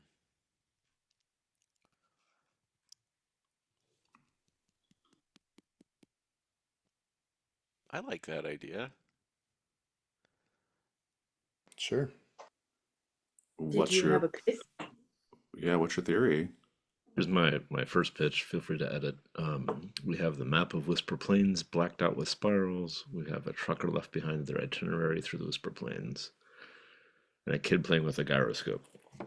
So that sense of a spinning gyroscope is not a spiral. It's a circle within a circle within a circle.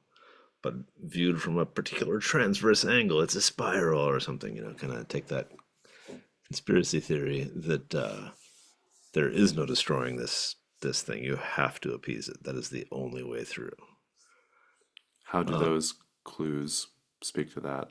the map and the itinerary are giving you the moments of intersection where you have to cross this intersection at this time if you're going to get out of the loop and move further forward.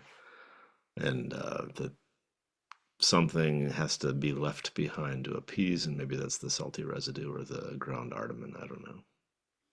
Why can't you all just destroy the god once you find it? Well, all right, I see your point.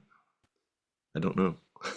Help. I mean, the question isn't why we can't destroy it. It's which is quickest. Oh, that's true too. Yeah, well so then why do we think that one way or the other is quickest? Got it. All right, so that Because we you'll have get that map. lost if um, Mm. you'll get lost if you try and destroy it, right? So if you appease it Oh, at because it's these like protecting itself. intersection Yeah. points, yeah, like that's Mm. it's a matter of like literally quickest. Like Mm-hmm. we have been on the road here for God knows how long. 6 days of diners. Yeah.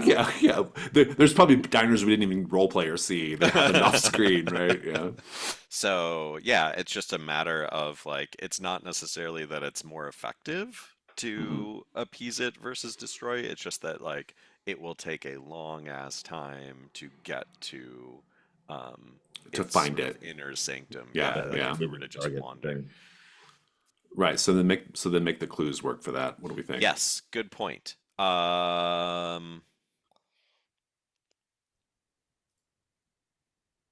Okay, Okay. so the itinerary left behind by the trucker could have repeated time zones or times and then gone back and forth. So as you're looking at their itinerary, it's not in proper order. There's gaps missing. They go back to the beginning again. They think it's Tuesday again.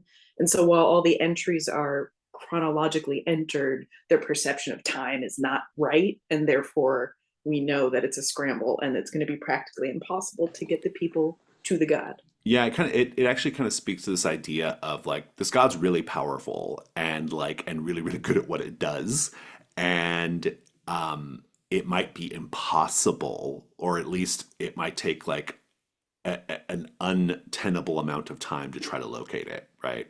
If you're playing on its terms, and so appeasing it might be the only thing that makes sense, right?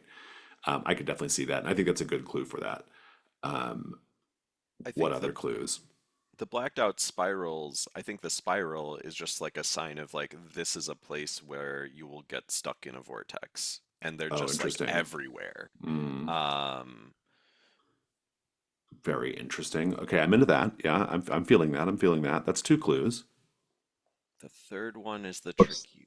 I was thinking the gyroscope child in like standing roadside playing with this thing is sort of saying like the only way to go forward is to go in three directions at once in the way that a gyroscope spins. So how does that speak to whether? How does that speak to the fact that like appeasing it is the best or the quickest option? That the deity can cycle time back upon itself in a Uh, way that we just as humans can't. oh, I got it. Oh, that's really interesting. Okay. Yeah, yeah, Oh, yeah. that's why the gyroscope never landed.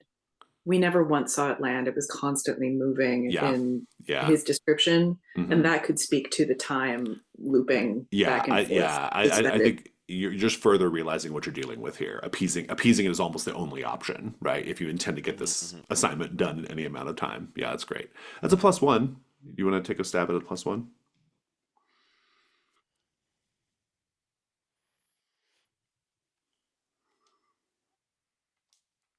Brian, this was your idea.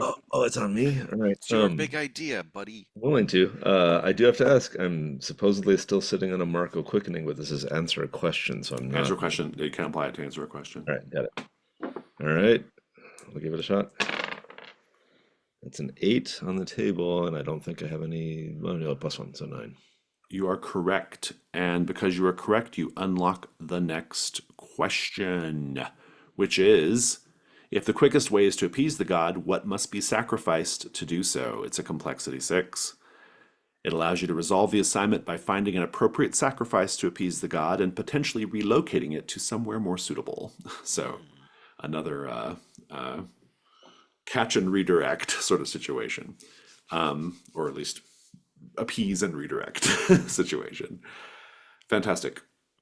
Let me check in with well, so okay, with all that said, Basil, what do you want to do once you're in town? Um, I think Basil is, yeah, looking for not necessarily a diner, but yeah, a diner, like a restaurant, a coffee shop, something like Do that. you And have it's enough just like diners? running into like all of these places are closed. And so I think that he is going to like wander around and just find a house that smells like someone is cooking something, Got it. and invite himself in for whatever mealtime it is.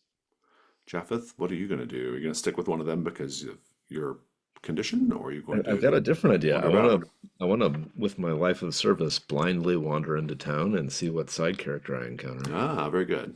Okay, so I love that. Let me check in with Zeph. I owe you a clue, Zeph, that you see as you are staring out um, in the shadow of these windmill saints, looking out into the valley where Welkin's Vigil is.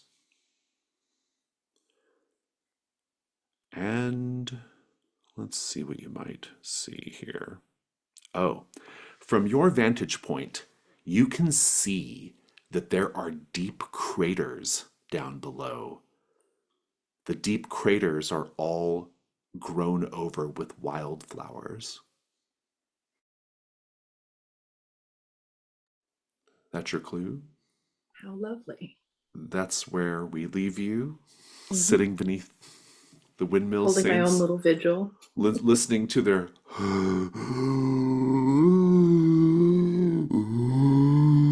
and also these recordings of their like of their like of their being being pressed into this service. And a note for myself for next time: Gage is going into the town hall. Japheth is going to meet up with a side character who will come find them per the move, and Basil is going to head to one of the shacks. Let's go ahead and go to our end of session procedure. Wrap just a little early today. Um, First things first. Let's answer end of session questions. Zeph, did you engage with a god, angel, or other divine manifestation? I would say yes. Did you deliver the monologue, Zeph? I did not. I was grousing, but generally Indeed. complacent this Did you session. undermine the orders of your superiors or use the assignment to pursue personal interests? I would say so. I wandered off and Yeah, buried dead for no good assignment reasons. yeah. I think it's good. I think it's in the spirit of it, if nothing else. Japheth, did you engage with a god, angel, or other divine manifestation? That is no for me, I don't think. Not in a. Well, I mean, you all were kind of engaging. Well, the Ballard Companion was engaging with you. I think it was a slightly different orientation there. Did you go out of your way to connect with the local community? I should have asked that name of that child before I carved the lobster claw and the tire into their hands before sending them out in the street to play. So I think no, I did not. Did you deliver the monologue? Nope. All right, that might be our first 0 XP situation. That's what happens in 2 journey phases. Let's go to Basil. Basil, did you engage with a god, angel, or other divine manifestation? Depends on if you count the sort of like flashback to the Nine Lives moment. I think that was probably last That's session or fair. I last think I probably time, I got the think. XP for that You probably got it then, last yeah. time, so I think that that's fair. Yeah, did you go out of your way to connect the local community? I think I am certainly setting it up with going to the house, so if we want to cash that in now, or the other thing would be I think probably next time. that I was, even when Gage was turning back, like I wanted to go back into the barn and get some food. Mm, No? uh, well, did you go out of your way? That's the real question. Did you go out of your way? Hmm. I don't know. I can go either way. It's up to you. I do think that you can take the last one though, because I think the mirror. I think going into the diner because of like your particular gastronomic Okay, desires, I think fits that a little bit better. I think let's do of that as yeah, undermining or pursuing personal interests. that makes sense. Gage, did you engage with a god, angel, or other divine manifestation? I don't think so, nope. Did you make a sacrifice to feed the crops? Wait, does Lucas count? Did you sacrifice Lucas? Sorry, no, as an angel that I engaged with. Oh, um, he is an angel of 9 lives. It's true. Yeah, I'll give it to you. Did you make the sacrifice to feed crops? Not yet, no. Were you vulnerable with someone? I would say he was vulnerable with Lucas and or Basil, talking about his past on the farm, not having much. Oh yeah. I'm into that. Yeah, yeah, yeah. Fantastic. And let's see what else is there for end of session. I think that's it. Yeah. Interesting session. let's go to Stars and Wishes. Interesting all journey phase session. Very intriguing. I'll let you all start with Stars and Wishes.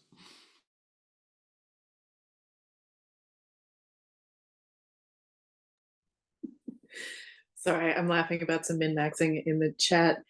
I couldn't be happier for choosing Zeph to go out on their own in this particular quandary. You guys getting stuck at diners, but then just being able to, as a player, I just got to add a little sauce on top of it, and none of it was happening to me.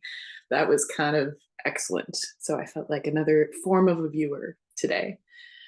Speaking of viewers, who doesn't want to be an avatar? I'd play that game show, or at least the creative invention of episodes of that game show over and over again. So I didn't know how the multiple journey moves would like change the pattern of the game. It's fun to have done it. I think that there are certain like choices that characters and players make that kind of like create an environment that might have more condensed solutions or journeys, or but it was interesting to get that flavor today. Plus, we all had an opportunity to go mad for a little while in a surrealist diner, and that's always a good way to spend a Saturday. So I don't have a lot of specific stars because I did not take notes today, like a very bad player. So I just have wishes that we keep doing this, and I take better notes next time.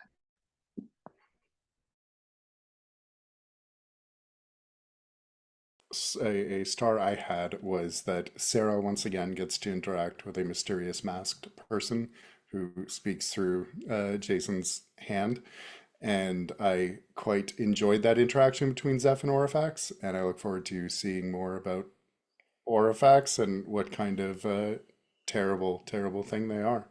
Um, yeah, Basil letting himself get fixed up and then immediately needing to repent for that was great. Uh, Brian, your contributions to the paint the scenes were, yeah, but also I don't think any of it tops Mike's high concept barn uh, diner, which I mean, I, I don't. We should just never do that journey scene again because you can't top Auntie Scuttles. Good session. Weird session. Good session. I had a star for Sarah's chat at that time when Sarah said seafood famously served in bars. That's pretty great. I had a star for I really this is a really unusual session, and I thought Aunt Scuttles was really interesting because it was one of those like it was one of those moments you kind of only get in story games where no one really knows what's happening, but we're all within the rules of the game, and so we have to just adapt and see where it goes. And I thought it went to some really interesting places, and I think it's really interesting that we all kind of ended up with our own individual headcanons of what was going on at Aunt Scuttles, and I don't think we'll ever really know what was going on at Aunt Scuttles. Was it a real place? Was it just something like just some kind of weird amalgamation of the Ballard companions, like surrealist thoughts of travel and diners all kind of mashed together in one thing. I don't know. But it was interesting though. It was interesting to sort of like play this like it just frankly strange, horrific, like just doing this place, and it was bizarre, and there was even something kind of like it almost like Lynchian in like Gage saying, I'm not going in there. And then like turning around and the rest, but everyone else did, you know, it just, it felt so surreal and so, it was surreal and bizarre and I really liked it. And it was one of those like just kind of trust the moment kind of things, you know, and so I think it worked out great. Um, I also really enjoyed I really continue to enjoy the, like, the stuff with the Cairn Maiden, and that story is so it's so personal, and it's so personal, and it's so like interesting to see Zeph go through their motions, you know, and to do that part of their calling, which they seem to hate, but nevertheless do, and I really like that. I also thought the scene with Orphex was very fun, and and yeah, everyone did a really good job with paint the scene. Everyone did a really good job with their various contributions to the journey scenes. That was all just really, really cool and horrifying. And yeah, it was good. It was good fun.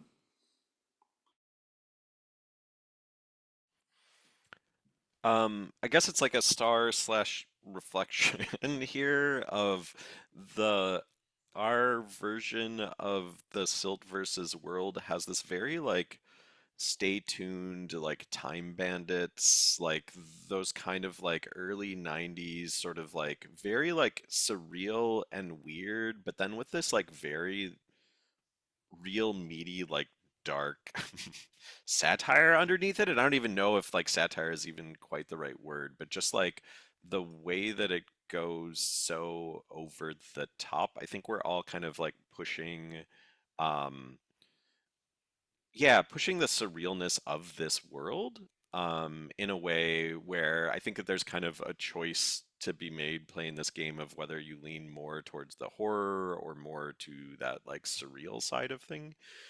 And I think this like a group of players is, yeah, maybe leans a little bit more towards the surreal side. And I think that's really interesting. And then it's very interesting how that then that starts to unfold into horror over time, and become grittier and more like dour, even though it opens with these very like wacky and wild things. Also, yeah, just like a specific small star to the tongue that was a maggot within the skull. That was really like on the other side of things where everything else is like very blown out. That was like a very like small, discrete, like boom, boom, boom kind of description that just had an imagery that really stuck with me. So, start to that. A wish is yeah, like the weird sort of story gaming more orientation here of just coming up with really weird stuff was a lot of fun.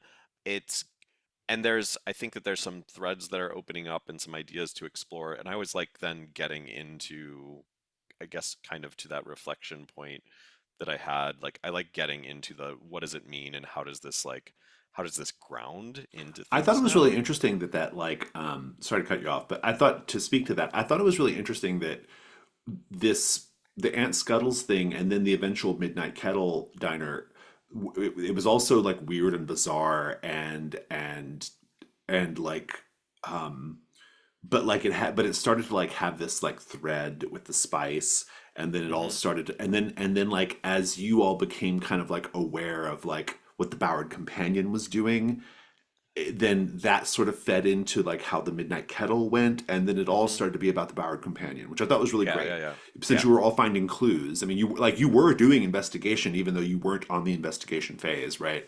And I thought that was really, I thought it was neat how it kind of started in one place and kind of ended in this other place, you know? Hmm. So yeah, that's my wish is to explore that, like where we ended, like to dig deeper into that. I'll hop in. I played an early playtest version of The Sleepless Warden, and a few things changed, and I do not remember the words Iron Cormorant describing the statue, and that has changed it for me. Like Mm, it's a different vision in my head of that mhm. version that I played. And then when you hit the Windmill Saints, when I playtested it, I pictured them as tall, massive. Now this time I saw them as human-sized, carrying or holding like just like little box fans, little room fans. And I drew this totally disgusting set of like skeleton things holding up little fans. So if you can picture your town being generated not by a massive like 300-foot wind turbine, but by like just a bunch of skeletons holding up little ceiling fans.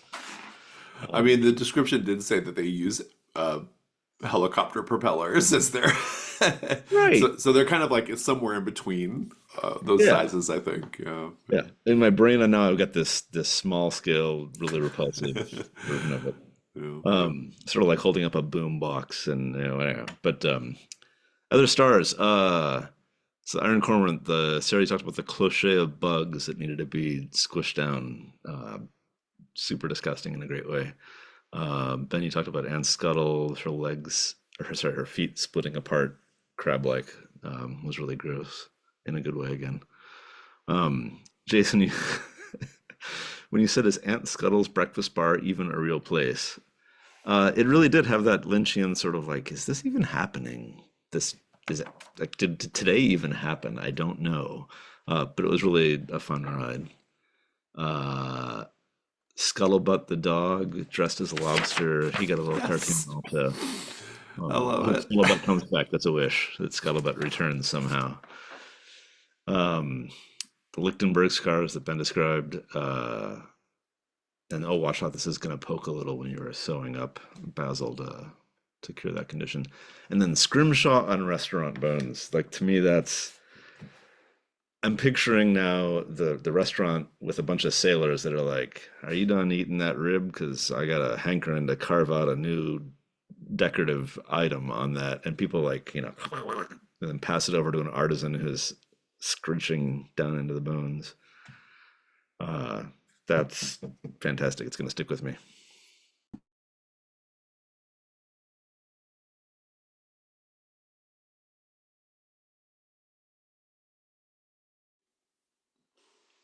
I imagine Scuttlebutt as